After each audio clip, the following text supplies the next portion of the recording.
Good morning, everyone. My name is Margareth Ndomondo, Uganda. I'm the head of health program at NEPAD agency. I would first of all like to convey my sincere gratitude to the organizers of this meeting, especially Victoria for inviting me to the presentation, but also Danny and Rachel for helping out with the technology. And I'm glad that I'm able to share with you the work that we are doing on the African Medicines Regulatory Harmonization Initiative and the African Medicines Agency. So as a way of the outline of my presentation, I will take you through first the introduction to NEPAD agency, and also I'll explain to you the background and overview of the African Medicines Regulatory Harmonization Initiative.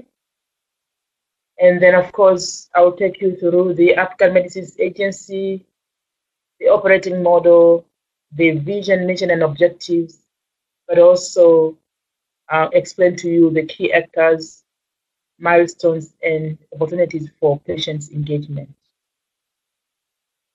Now, as I said, NEPAD basically stands for the New Partnership for Africa's Development, which is a socio-economic development program of the African Union, which was endorsed by the heads of state and government way back in 2001 as a mechanism to stimulate Africa's development by bridging the existing gaps on the continent with a view to address the socio-economic, political, and environmental factors undermining development, and especially in this regard, focusing on public health. The program was thereafter transformed into a development agency in 2010, where the AU Summit actually endorsed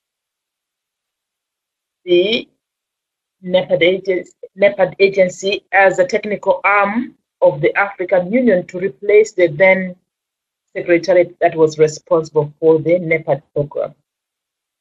The core mandate of the NEPAD agency is to facilitate and coordinate the implementation of continental and regional priority programs and projects, to mobilize resources and partners in support of the implementation, to conduct and coordinate research and knowledge management, to monitor and evaluate the implementation of programs, and last but not least, to advocate on the African Union and NEPAD vision, mission, and core values.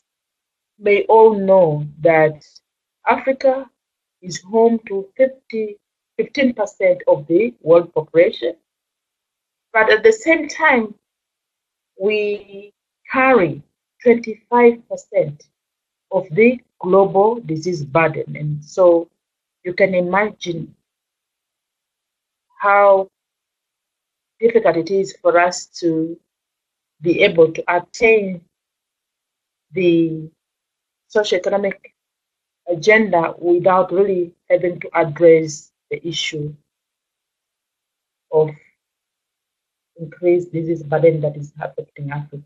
And one of the areas that actually has been considered necessary in addressing this burden affecting Africa is the issue of access to quality, safe, and efficacious medicines, which, if properly managed, will contribute to reduce the disease burden. And we think that this can be done by ensuring that we invest in promoting local pharmaceutical manufacturing capacity, but also we invest in strengthening the weak medicines laboratory system. So this is where the African Medicines Regulatory Harmonization Initiative stems from. But also, when we're looking at this initiative, we should also take into account that in Africa, we have 55 African Union member states with a population of 1.13 billion people. And we have 8 African Union recognized regional economic communities and 5 geographic regions. So whatever we do, whenever we talk about social development agenda for the continent, this is the landscape that we are operating in. And as I mentioned before, that the aspiration for Agenda 2063 is to have a prosperous Africa based on inclusive growth and sustainable development. That is aspiration number 1. And goal number 1 of Agenda 2063 advocates for a high standard of living, quality of life, and well-being for all citizens. But also, goal number 3 focuses on healthy and well-nourished citizens. These are our guiding, principles that we align when it comes to implementing health programs at NEPAD agency. And these aspirations and goals are also in line with the Sustainable Development Goals, goal number 3, which talks about good health and well-being. And of course, it has a target on achieving access to safe, effective, quality, and affordable essential medicines and vaccines for all. Now, what we did as NEPAD agency, in 2009, we constituted a consortium of partners, including the African Union Commission, Pan-African Parliament, World Health Organization, Gates Foundation, DFID, NEPCA, US government, Gavi, the World Bank, and others that have come over time to create a partnership that would advance the African Medicines Regulatory Harmonization agenda on the continent. So through this partnership, we were able to first convene all the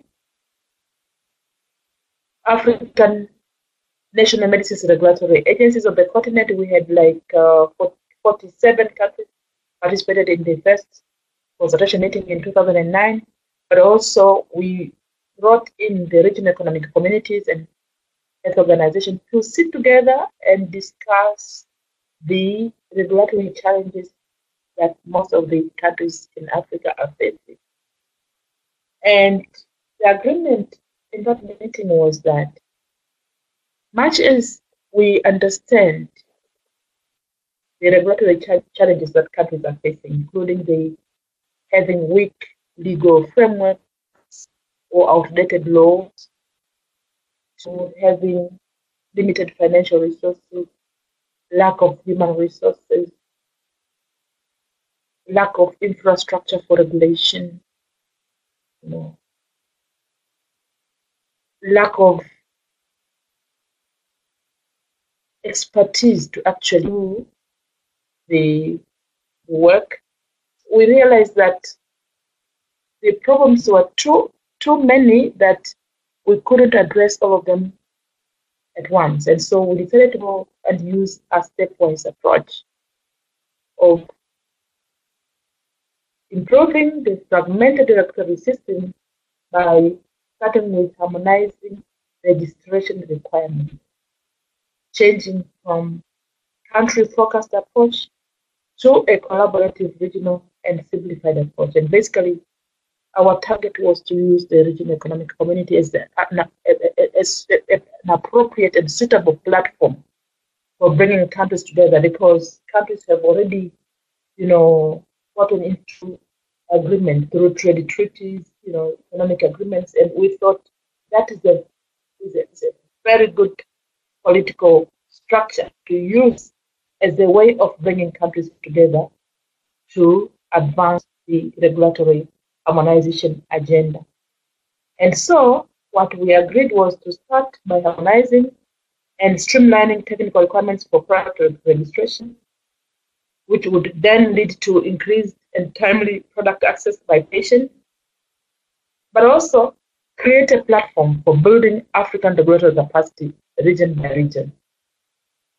And our pathway that we had agreed was that first and foremost, through the regional regulatory platform, then we should harmonize the standards, the technical requirements, the guidelines. We should also facilitate joint and regional dossier assessment and GMP inspection, meaning inspection of manufacturing sites. We should also encourage work sharing among countries and pooling of resources given the limitation if countries are to work individually, that through this regional platform, then countries will be able to work, share, and even share information that will assist them in making their national decisions. Of course, also streamlining decision-making processes. And the expected outcome was that it would have reduced timelines for registration, beginning with generic medicines and extending slowly to other product categories, such as new chemical entities, vaccines, diagnostics, but also extending to other regulatory functions over time. And that meant we would have to expand to cover aspects such as clinical trials, safety surveillance, and so forth. But also, the idea was to move from one region and extend to other regional economic communities.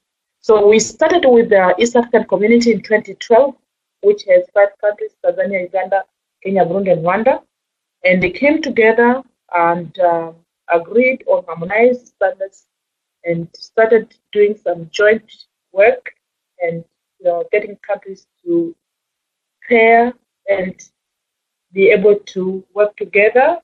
And by virtue of them coming together, we have seen a tremendous improvement in terms of capacity. First and foremost, of course, the issue around trust that has been built, among the participating countries, the expertise working together, and that has also helped, in shaping the decision-making process, because out of the joint work that is done regionally, then countries are able to use that, information as a basis for making their national decision, and that has also allowed, has facilitated actually reduction of registration time.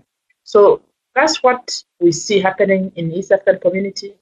But I must also report to you that after the initial launch of the project in East African Community in 2012, we've seen progressive sort of interest by other regional economic communities that have also launched the programs, including the West African Economic Community of West African States, ECOWAS, through its health agency, West Africa Health Organization, in collaboration with the West Africa Monetary and Economic Union, YM. Together, they launched a program in February 2015, covering 15 countries in the West Africa region, and we are seeing a lot of progress in terms of really harmonizing registration requirements and getting the countries to work together. Equally, we have seen progress and a launch of the Southern Africa Development Community, SADC, of the PAM in July 2015, with subsequent work done through the Zazibona scheme. Zazibona stands for Zambia, Zimbabwe, Botswana, and Namibia. The 4 countries actually, they had initiated the process because they were willing to work together. And so through that process, we have slowly seen other countries joining force and, facilitating joint reviews and approving products through the collaborative procedure.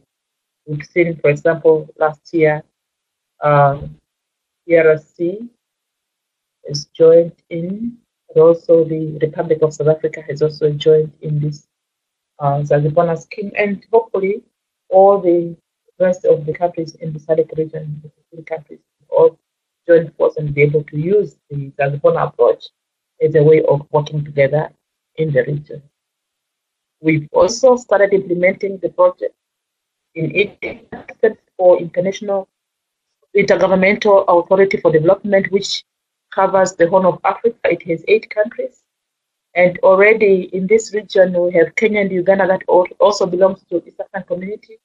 And we are seeing very good progress in terms of bringing the countries together and sharing information and advancing the regulatory agenda. Equally, we had the launch of the steering committee in Central Africa last year in November, where the countries are now in the process of looking into how best they can do joint review of products and be able to facilitate approval through the regional partners. So basically, we have about more than 85 countries being covered under the AMRH initiative across the continent. And now we're actually at the stage where the East African community is now expanding the scope to cover pharmacovigilance, which is a safety surveillance program, as we had initially planned. But also, we through the African vaccines regulatory reform, we've also seen advancement in building capacity on clinical trial oversight and ethics oversight by national agencies and ethics committee. And now we are at the stage of aligning the AVRF with the MRH on clinical trial ethics and regulatory oversight so that we're able to cover the whole continent and also expand from vaccines to medicines and other products. So this, in short, is a progress that we see in terms of advancing the medicines registration harmonization projects in the regional community. Now, we also have other streams of work. One of them is the African Union Model Law on Medical Products Regulation. This is a program that has come out of the baseline survey that we did way back in 2010 to determine the extent of the policy and legal frameworks of the African Union member states in terms of regulation of medicines. And it was actually realized that we have very weak legislation and legal framework that needed to be addressed by way of, trying to see what would be the workable mechanism for assisting countries to review their national law. So based on the situation analysis that was conducted way back in 2010, then we actually presented the case to the Pan-African Parliament in 2011, and the Pan-African Parliament instructed NEPAD agency to undertake the process of a model law that will be able to assist African Union member states in terms of either reviewing their law or enacting new laws. And through that process, we have done a lot of consultation with member states through the regional economic communities. And finally, by last year, in January, actually, 2016, the African Union Summit endorsed the African Union Model Law for Medical Product Regulation. And as we are speaking now, we already have 6 countries that have adopted the model law as a way of really addressing the gaps that were inherent in their own legal frameworks.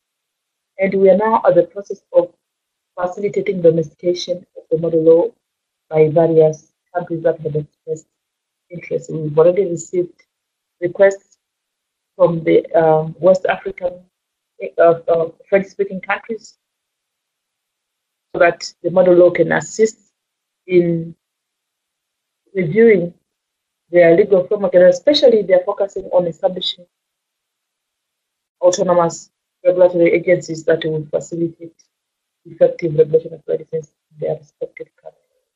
Already, Ivory Coast has used the model law as a template for reviewing their national law. Equally, Burkina Faso has done the same, but we're targeting other countries and backed this one.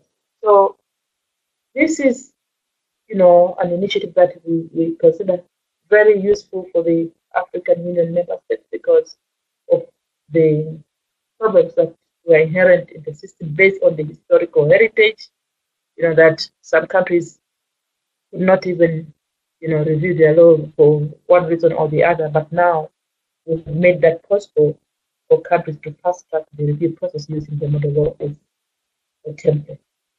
Basically, these three areas, the harmonization of legislation through the regional economic communities, the African Union model law, and regional centers of excellence form the core of the AMRH process, AMRH initiative, and that has actually built a foundation, a very solid foundation, for which now the African Union heads of state and government have actually agreed through the Executive Council in 2015 that AMRH should now serve as a foundation for establishing the African Medicines Agency. So the idea is that we'll move from having 55 countries that are working independently to a place where they will all be working through some regional platform, as I mentioned before, East, Central, West, North, Southern Africa, but also move to a point where we have the African Medicines Agency. And as we are speaking now, the decision was made in 2015, and the task team for establishing the African Medicines Agency was created since November 2014, and they have actually been able to develop a legal and institutional framework and business plan, which is now in the process of consultation. And all this work is actually being coordinated by a joint secretariat composed of the African Union Commission, World Health Organization, and NEPAD agencies. So this is what is happening, and this is the relationship between AMRH and the African Medicines Agency. So allow me to now take you through the African Medicines Agency,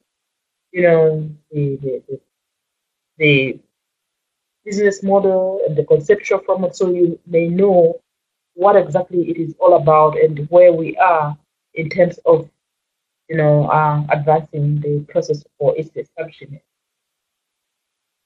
I think it is a fact, and it has been proven that there's no single country, be it rich or poor, that has enough resources and capability to efficiently and effectively regulate the whole supply chain alone in this globalized world. And that if you actually look at what is happening, for example, in US and Europe, you will agree with me that it is a time when countries need to work together through a framework that would really ensure that each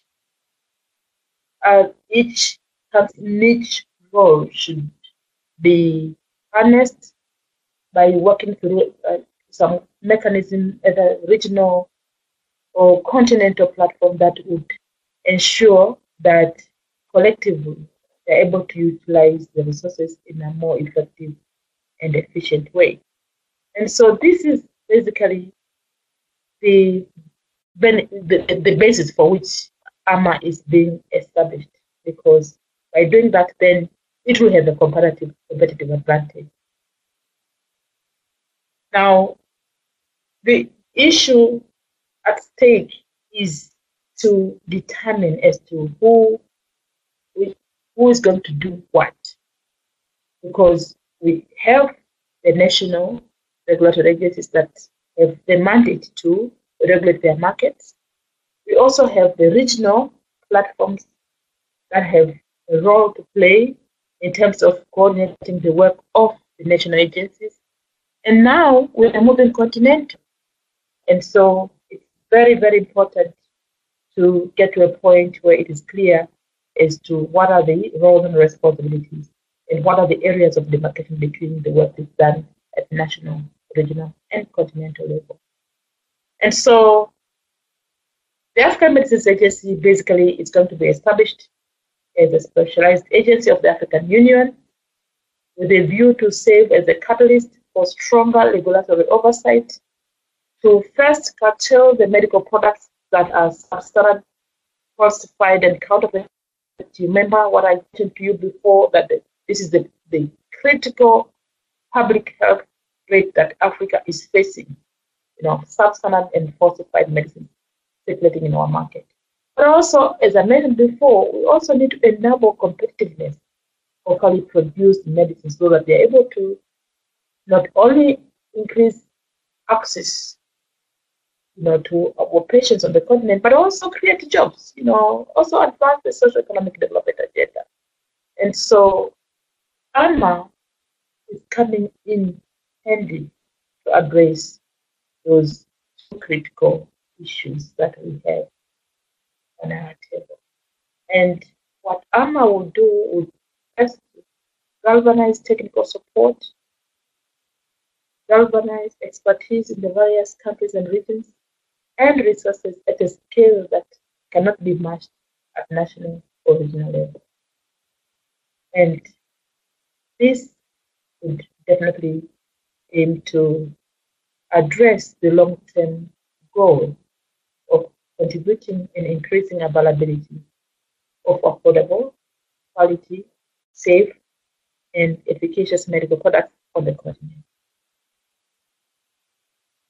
The vision for AMA is to be the leader in creating an enabling regulatory environment for medical products in Africa.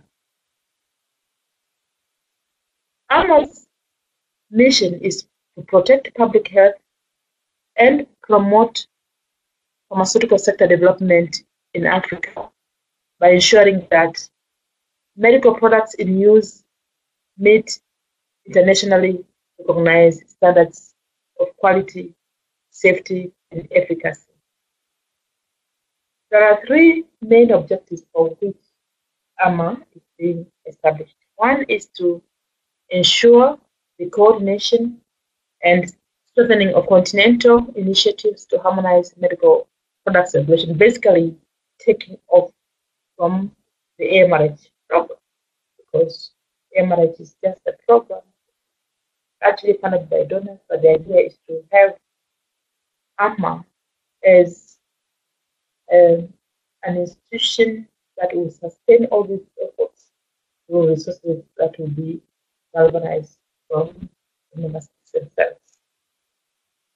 Another objective is to provide guidance and technical support to and complement and enhance the efforts of the regional economic communities, regional health organizations, and member states, but also to contribute to improving access to medical products and health technologies.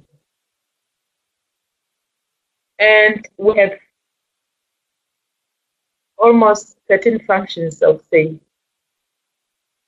for the African Medicines Agency, but basically the AMA will take on all the work that has been undertaken by the African Medicine Regulatory Harmonization Initiative, from the domestication of the model law to the adoption of the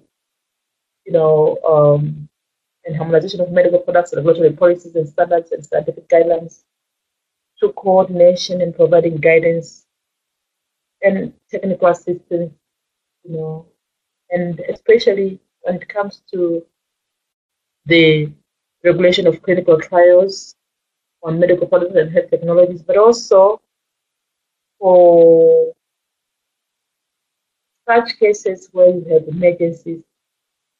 So my next slide is on key actors.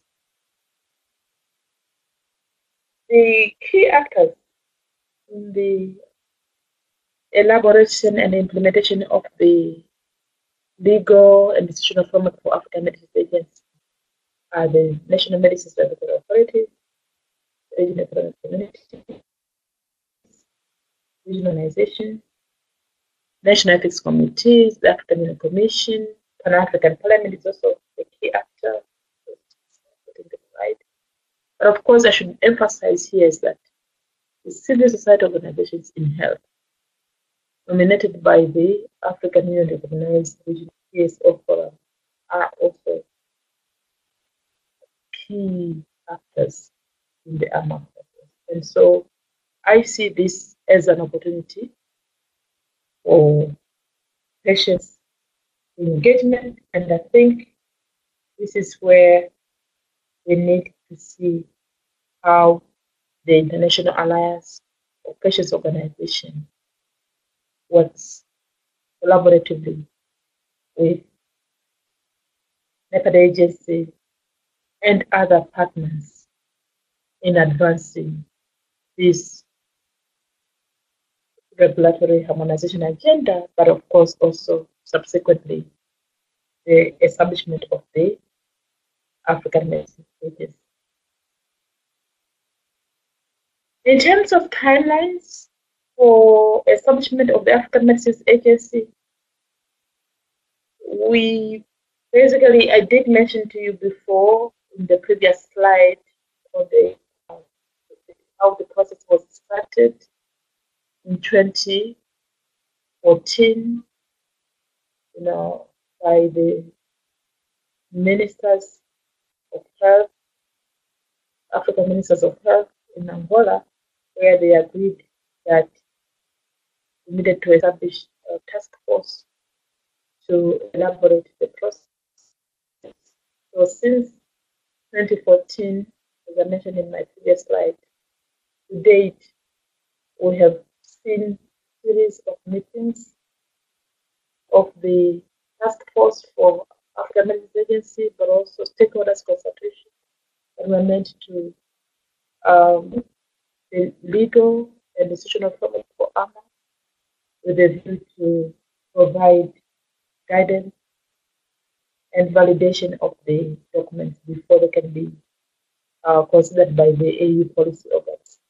So as we're speaking, as from March this year, the report of the AMA task team was tabled before the African Ministers of Health meeting, which was held in March this year, and made a decision that the consultation process should proceed, and therefore the plan is to have the third consultation for the African Medicines Agency to discuss the legal framework, institutional framework, and business plan.